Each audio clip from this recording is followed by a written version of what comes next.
Buenos días. Damos comienzo a la tercera charla del 49 Encuentro de Familia Dominicana en la Mesa de la Fraternidad con el tema Una oración compartida.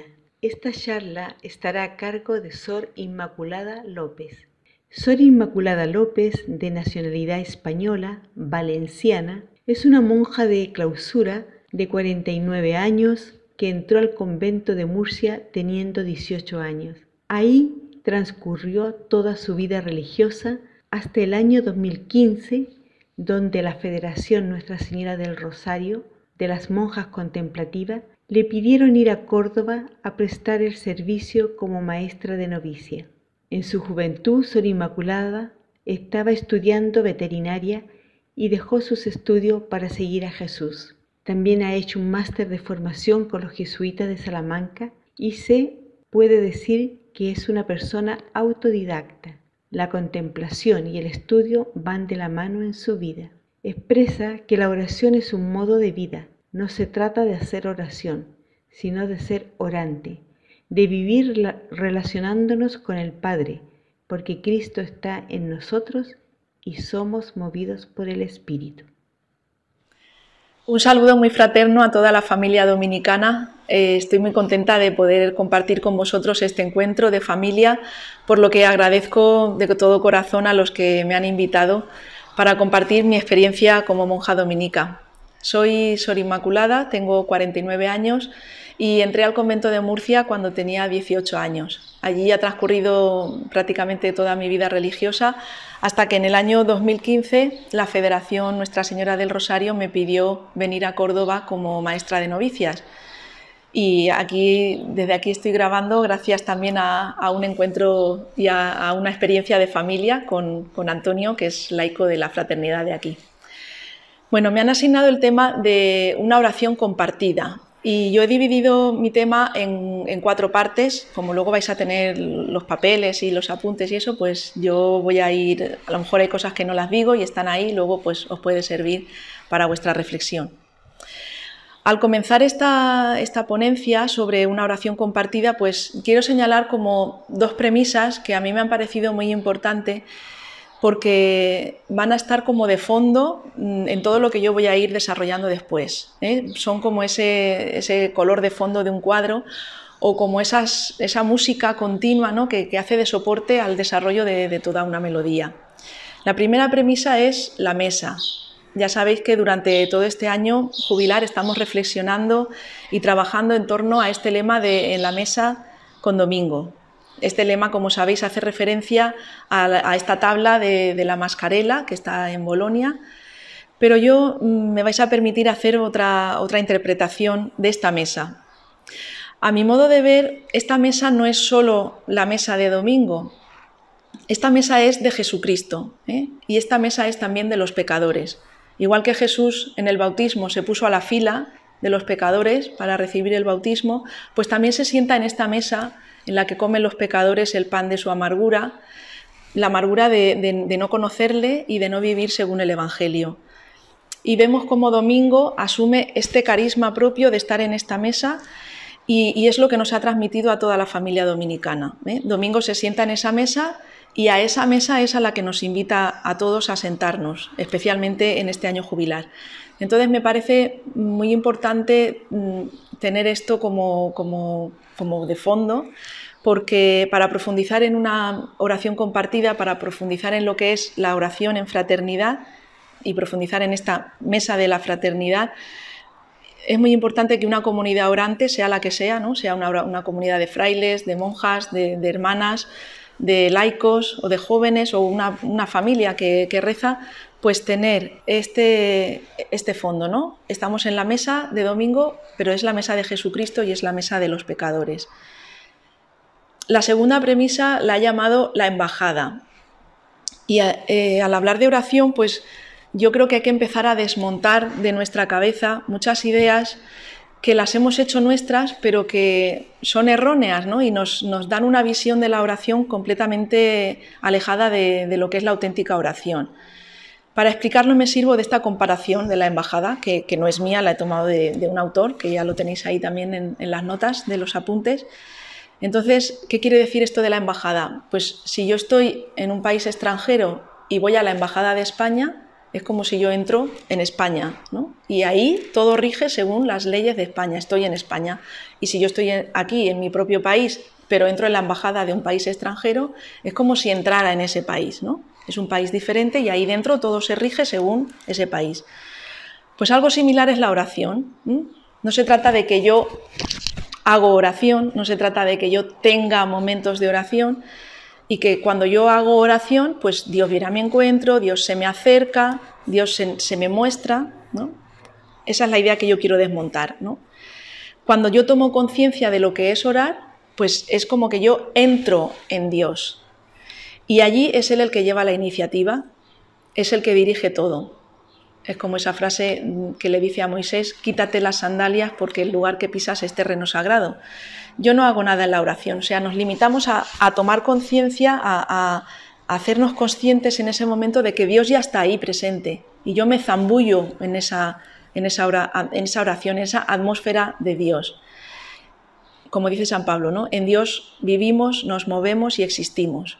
O como dice también muy bien en esa conocida frase de Santa Catalina de Siena, Dios es ese mar profundo donde cuanto más me sumerjo, más encuentro, y cuanto más encuentro, más te busco.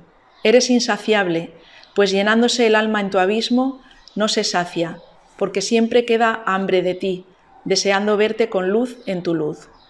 Entonces, la segunda premisa, el segundo color de fondo para este cuadro, la embajada.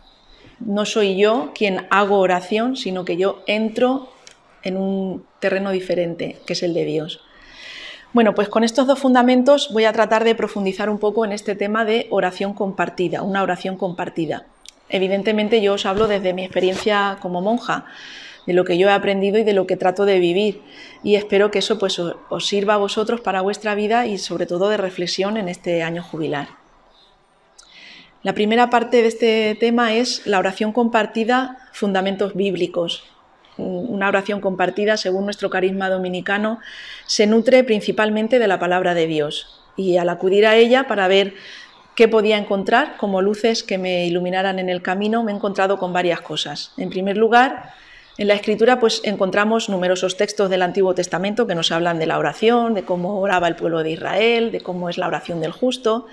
Luego encontramos en los Evangelios el ejemplo de Jesús orando y la doctrina de Jesús sobre la oración, ¿no? Que es una oración humilde, sin pretensiones, confiada, una oración insistente, que surja de lo profundo del corazón más que de los labios, y una oración cuyo objetivo es que venga el reino. No voy a profundizar en todo esto porque ya habréis tenido muchas oportunidades de reflexionar sobre esto. A mí lo que me ha ayudado más para mi propósito son dos textos también del Nuevo Testamento, dos textos concretos de la carta a los Romanos y de la carta a los Hebreos, que me han permitido tomar conciencia de que la oración en Jesús es una manifestación de su comunión con el Padre, sobre todo cuando lo llama Abba, papá, en la oración de Getsemaní. Jesús está expresando la familiaridad que tiene con su Padre.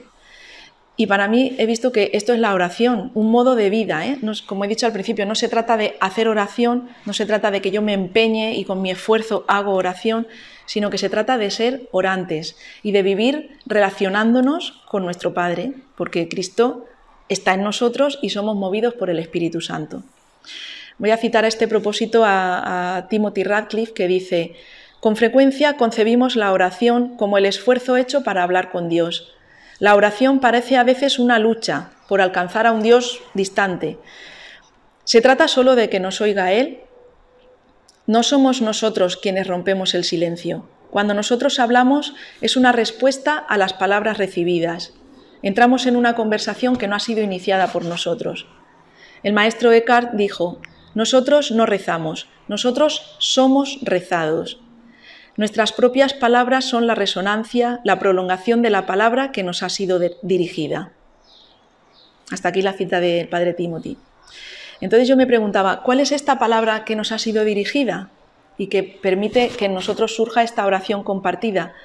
Pues la palabra es, de la carta a los Romanos, habéis recibido un espíritu de hijos.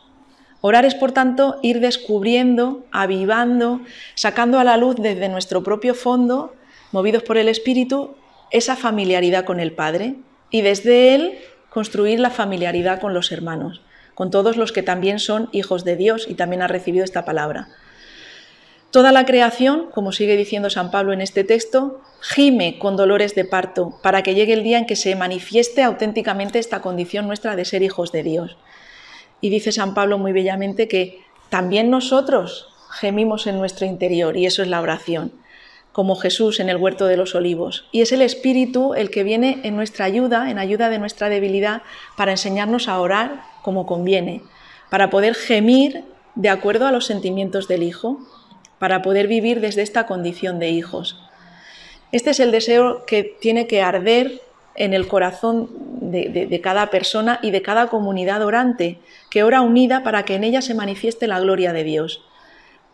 Dice también San Pablo en otro texto: nosotros todos que con el rostro descubierto reflejamos como en un espejo la gloria de Dios, nos vamos transformando en esa misma imagen, cada vez más gloriosos, o de gloria en gloria, como dice en otra traducción. Así es como actúa el Señor, que es Espíritu. ¿Qué es orar en una comunidad de forma compartida? Pues ir transformándonos de manera que vaya saliendo a la luz esta condición de hijos, de manera que nos vayamos reconociendo cada vez más como hijos de este Padre que nos ama, que lo ha dado todo por nosotros. Y todo esto se completa con el otro texto que os decía de la carta a los Hebreos. Cristo, después de haber ofrecido en los días de su vida mortal ruegos y súplicas con poderoso clamor y lágrimas al que podía salvarlo de la muerte, fue escuchado por su actitud reverente. Como veis, esto de gemir, de clamar con poderoso con ruegos, ¿no? Con súplicas, con poderoso clamor y lágrimas, está muy dentro de nuestro carisma. Lo vamos a ver ahora también en Santo Domingo. Pues este es otro aspecto de este ser orantes, de este vivir esta relación familiar con nuestro Padre, ¿no? Jesús, hay aquí una cosa que me ha sorprendido mucho trabajando este texto de Hebreos, en las notas te pone ahí: Jesús, que es el hombre plenamente laico, uno de nosotros, apareciendo como uno de tantos, nos enseña cómo tenemos que orar, cómo tenemos que relacionarnos con este Padre, ¿no? Con esta total sumisión a su voluntad. Una sumisión que no es sometimiento, ¿no? Y es una sumisión que implica dos movimientos. Uno es atención, que se convierte en obediencia, y el otro es atención, que se convierte en aprendizaje. Pues eso es lo que nos está enseñando Jesús ahí. Y al ser escuchado por su actitud reverente, ha sido constituido sacerdote. Y aquí radica nuestro ministerio, el de todos nosotros, como dominicos y dominicas. Nuestro ministerio sacerdotal de, siendo hijos, convertirnos en intercesores, convertirnos en mediadores, puentes entre Dios y los hombres. Me parece que desde el punto de vista bíblico esto es lo que es una oración compartida de una comunidad dominicana, que se fundamenta y se alimenta principalmente de la palabra de Dios. Vivir como hijos en el Hijo y ejercer este ministerio que es sacerdotal, que es un ministerio de mediación. Como segunda parte voy a ver la oración compartida, el ejemplo de Domingo. Primero nos fundamentamos en la Biblia y ahora vamos a ver el ejemplo de nuestro Padre. Todo esto que vengo diciendo, Domingo lo vivió en plenitud. Nos dicen los biógrafos que él leía y sabía casi de memoria los textos de San Pablo, y a mí me gusta pensar que él meditaba estos textos, ¿no? Y no solo los meditaba, sino que los hacía vida.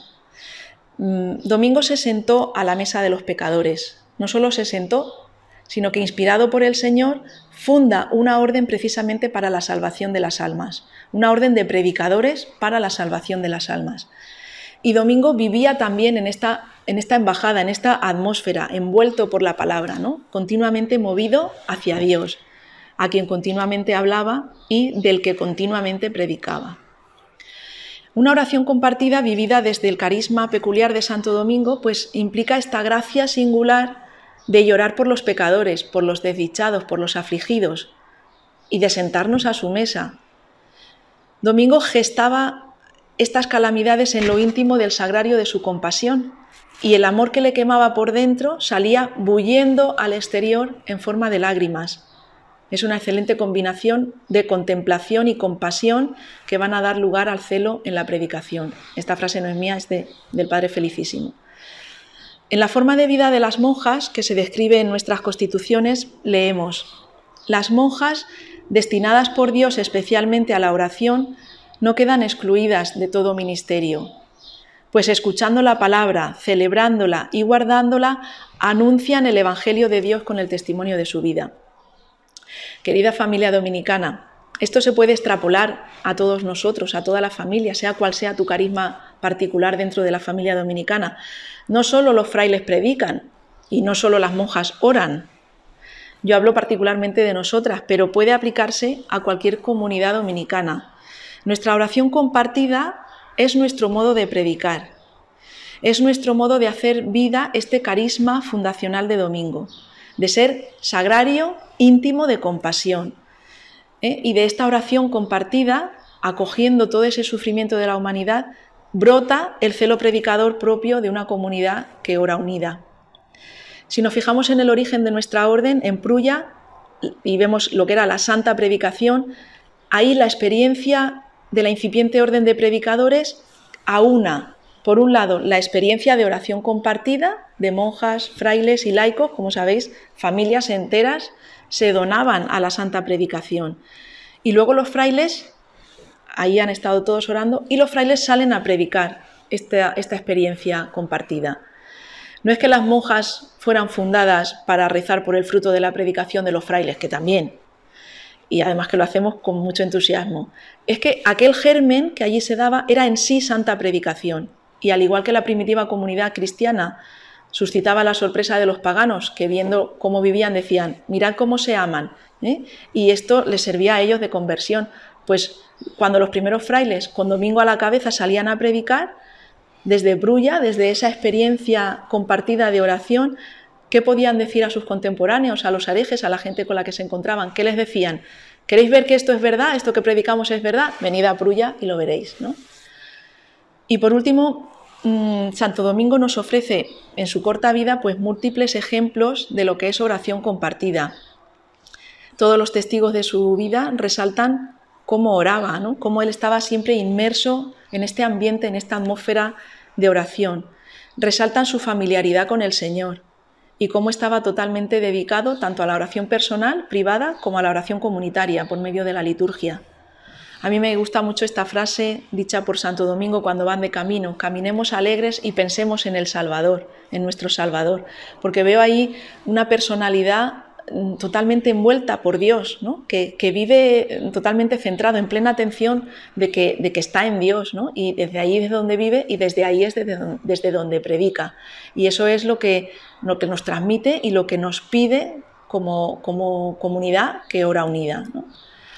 Pero hay un momento concreto de su vida que me gusta resaltar ahora, porque es lo que estamos conmemorando, que es su muerte, el momento de su muerte.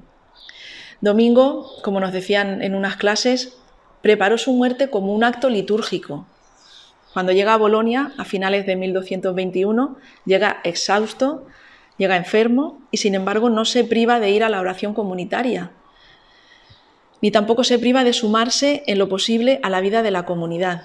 Y llegado el momento final, cuando él se da cuenta de que es el momento final, ha llegado el momento de su muerte, Domingo dirige todo lo que debe hacerse, prepara la recomendación del alma, llama a los frailes y les habla en un precioso sermón y al final termina orando como Jesús al Padre en los discursos de despedida, ¿no?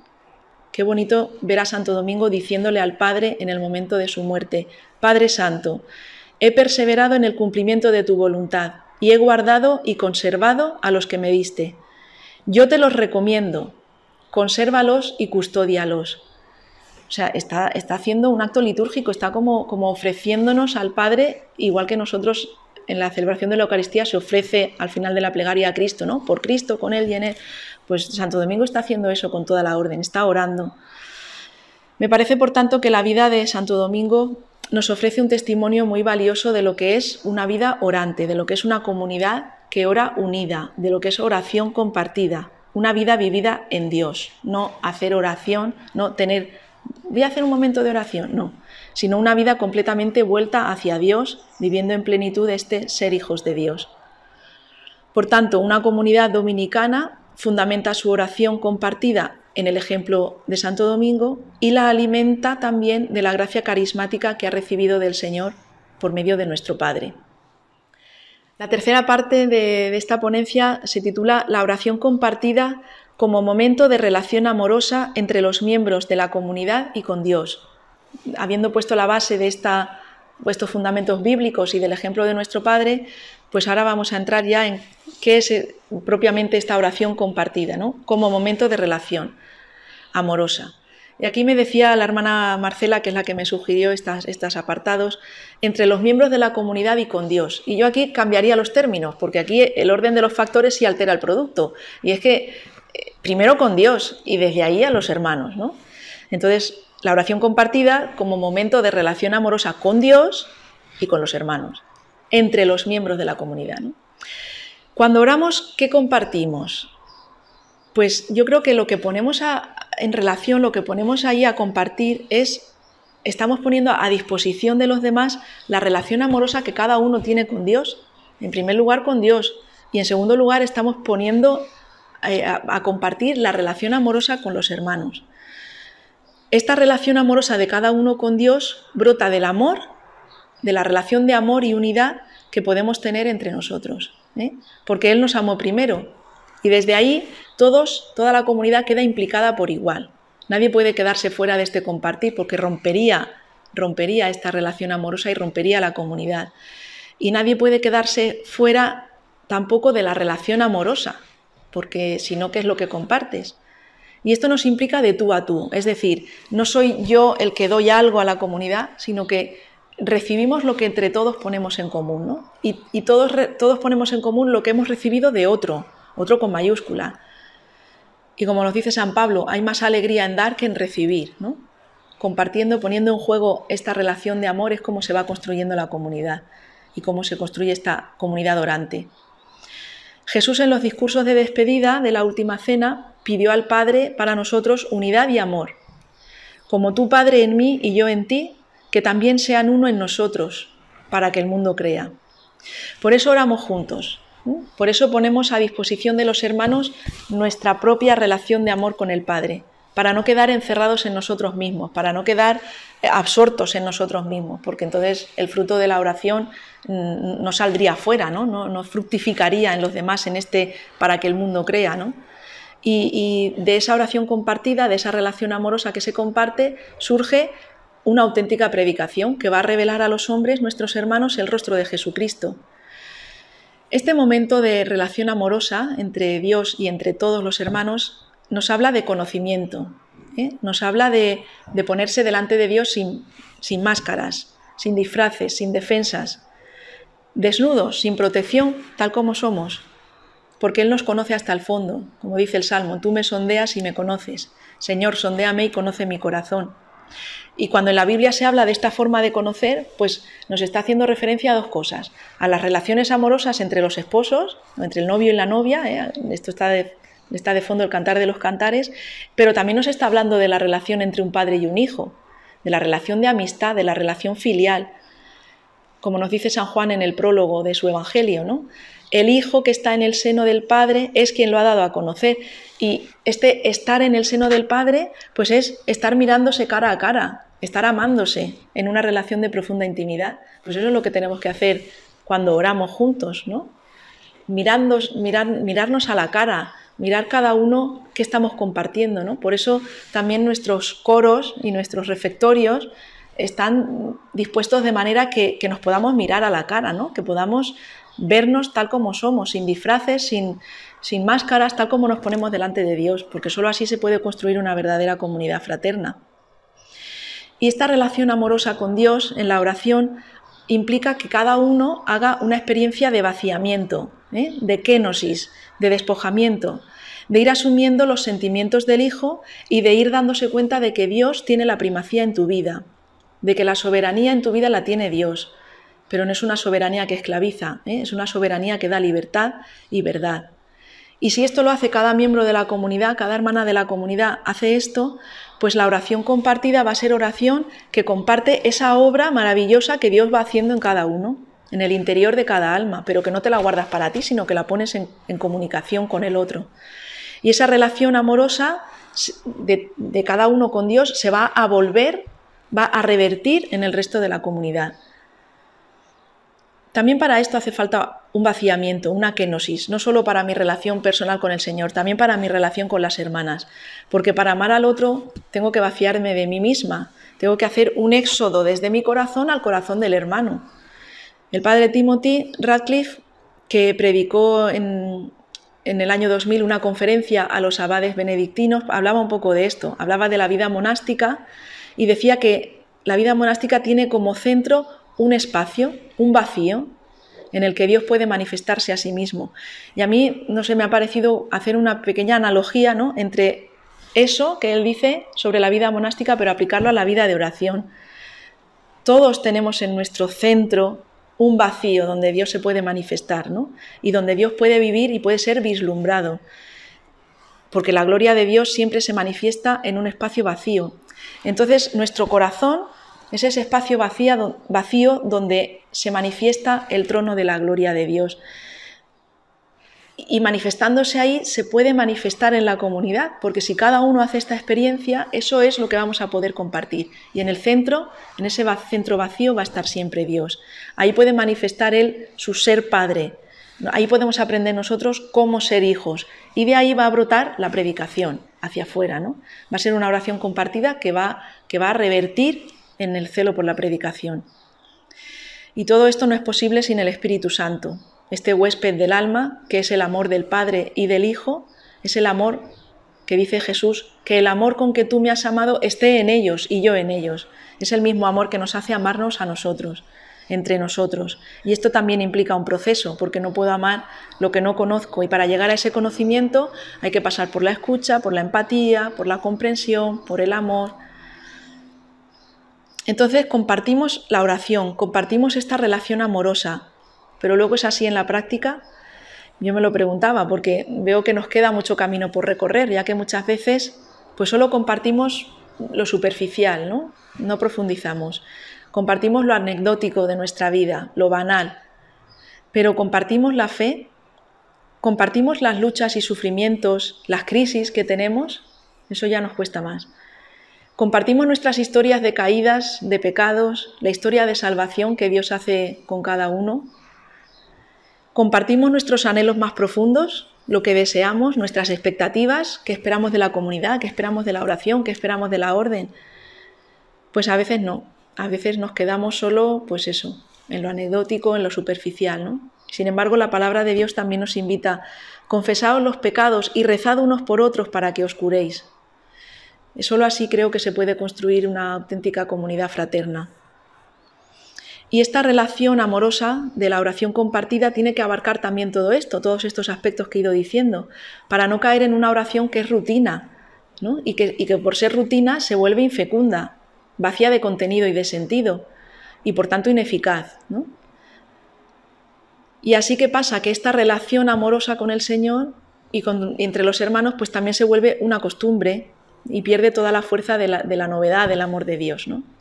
Bueno, pues así es una vida orante, que es la que nos pide Santo Domingo, y me parece que eso es oración compartida, fruto de la relación amorosa con Dios. Esta última parte, la cuarta parte, sería la oración compartida como pilar fundamental de la vida fraterna. O sea, conclusión lógica de todo lo que estoy diciendo es que la oración compartida es uno de los pilares fundamentales que sostiene una vida fraterna, sea de una comunidad de monjas, de frailes, de laicos, sea una familia que quiere vivir según este carisma dominicano, una comunidad de jóvenes. Y esto es especialmente significativo, en concreto en mi vida, ¿no? En la vida contemplativa dominicana, donde todo fluye de la oración y todo vuelve a ella, ¿no? Todo vuelve a ella para renovarse y para seguir creciendo. El horario de un convento está centrado en la oración, o sea, el horario que marca todo es la oración. Y luego está el horario del resto de la vida de una comunidad, ¿no? Pues que hay que comer, hay que limpiar, hay que lavar, hay que estudiar, hay todo, ¿no? El trabajo, todo lo que implica una vida comunitaria, ¿no? Dice San Juan: si dices que amas a Dios a quien no ves y no amas a tu hermano a quien ves, eres un mentiroso. La prueba de fuego en una comunidad de que nuestra oración compartida es fruto auténtico de esa relación amorosa con el Señor, que la vive cada hermana en particular y la vive también en esta sororidad o en esta fraternidad, esa prueba está en la vida fraterna, en cómo vives tú luego la vida fraterna del tú a tú, de que sales, que vas por el pasillo, que te encuentras con una, que la otra te dice no sé qué, que todo eso, ¿no? En la cotidianidad, en el trabajo, en el estudio, en los encuentros comunitarios, ahí se refleja la vida de oración. Y si ha sido auténtica, pues todo eso fructificará, todo eso irá creciendo. Y si no es auténtica, pues todo eso se puede convertir en un infierno también, ¿no? Lo que nos anunciamos en una comunidad, lo que nos anunciamos y testimoniamos es esa relación amorosa con Dios.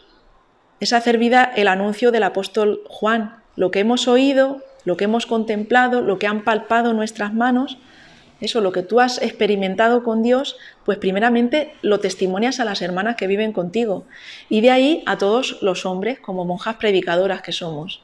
Y lo mismo pasa con una comunidad de frailes, con una comunidad de laicos. Y para que esta oración compartida sea el pilar fundamental de la vida fraterna, también hay que hacer un éxodo, también hay que hacer una kénosis, un morir a uno mismo.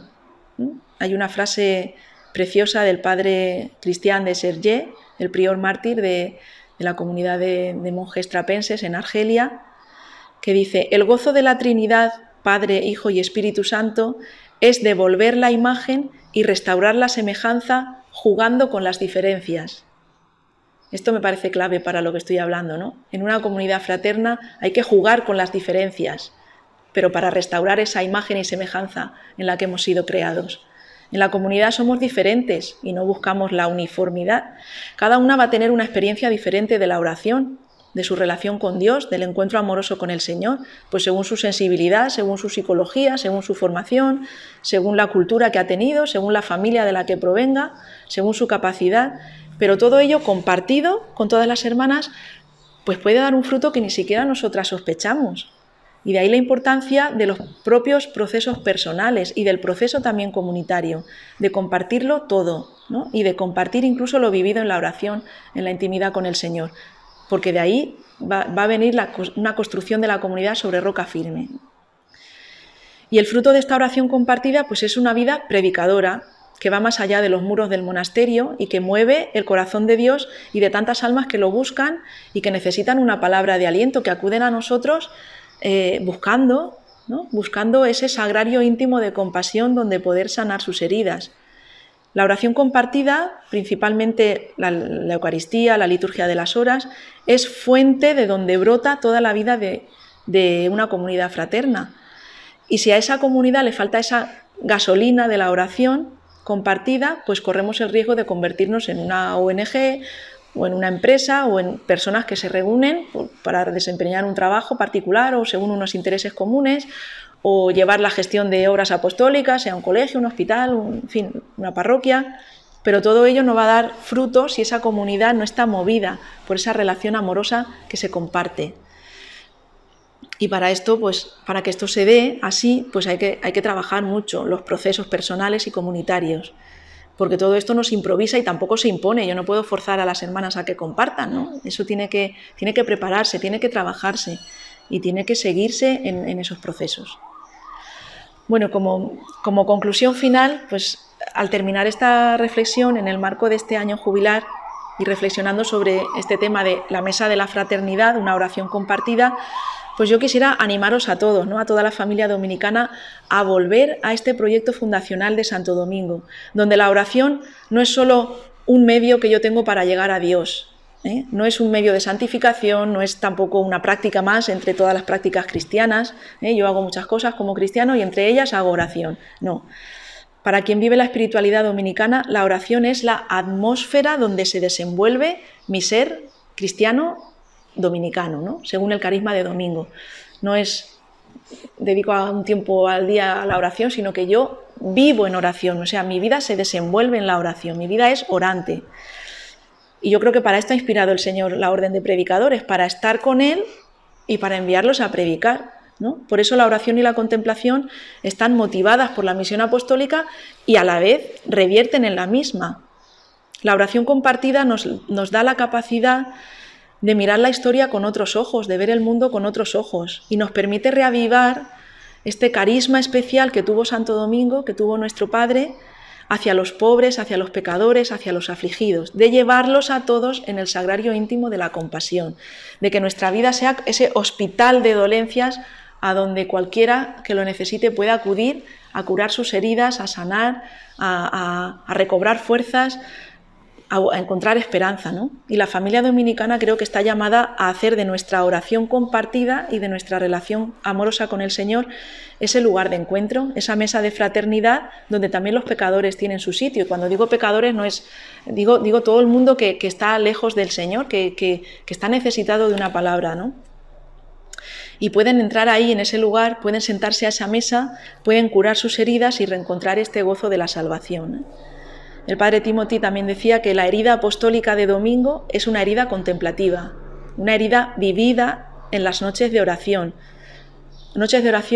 constante ante el Señor, postrado en el suelo, agarrado al crucifijo, o cantando en el coro con los frailes, ¿no? Pero es una herida que le hace convertirse en mediador entre Dios y los hombres, gritando: Señor, ¿qué será de los pecadores? Pues yo os invito a todos a no dejar de lado estas inspiraciones que Dios dio a Santo Domingo y que Él desde el cielo pues nos sea más útil, como Él decía, ¿no?, de lo que nos fue en la tierra. Desde allí Él nos puede seguir inspirando, alentando y fortaleciendo todas estas ideas. Y bueno, pues ya para despedirme quiero agradecer a los miembros del Consejo de Familia Dominicana que me invitaron a participar, a la hermana Marcela por haber estado siempre disponible y atender a todas mis preguntas, a Antonio, que me ha permitido comprobar lo que es la familia dominicana, a Félix, que me mandó el dibujo para poderlo tener ahí, y en fin, a todos los que hacéis posible que podamos experimentar lo que es la familia dominicana. Pues contad siempre con mi oración. Un abrazo muy grande para todos.